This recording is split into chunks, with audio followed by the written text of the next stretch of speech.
ఏంటయ్యా ఏడుకొండలు, ఎంత పనిచేశావు? ఆ మాత్రం ముందు వెనక చూసుకోకుండా అలా ఎలా సంబంధం కుదుర్చుకున్నావయ్యా? మన కాలంలో ఇలాగే డబ్బున్నోడు దొరికాడని ముహూర్తాలు పెట్టుకునేవాళ్ళమా? అటేడు తరాలు ఇటేడు తరాలు చూసుకుని అప్పుడు ఖాయం చేసుకునేవాళ్ళం. కనీసం వాడికి ఇంతకు ముందు పెళ్ళైందో లేదో కూడా కనుక్కోకుండా ఎలా ఒప్పుకున్నావయ్యా?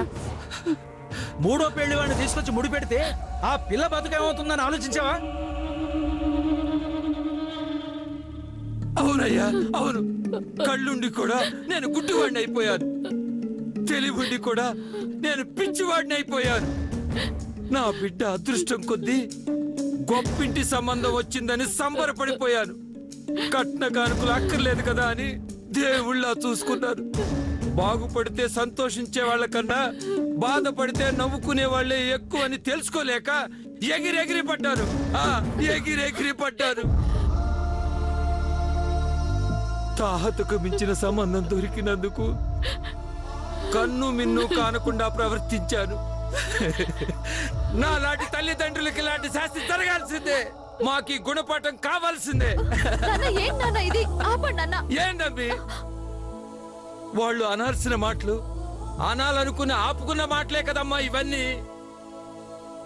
అందుకే ఇంకొకరు కానీ అవకాశం ఇవ్వకుండా నన్ను నేనే తిట్టుకుంటున్నాను.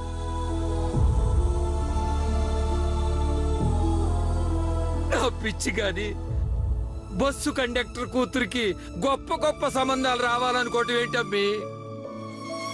మీ తలరాతలు బాగున్నాయి కదా అని ఏదో దాని తలరాత కూడా అట్లాగే ఉంటుందనుకుని ఒక్క బార్లా పడ్డానమ్మి. ఇందులో మీ తప్పే ఉంది నాన్న.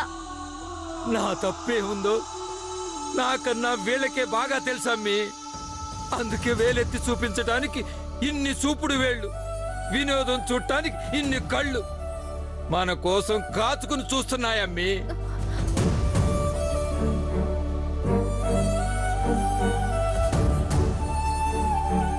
నాన్న ఊరుకో నాన్న.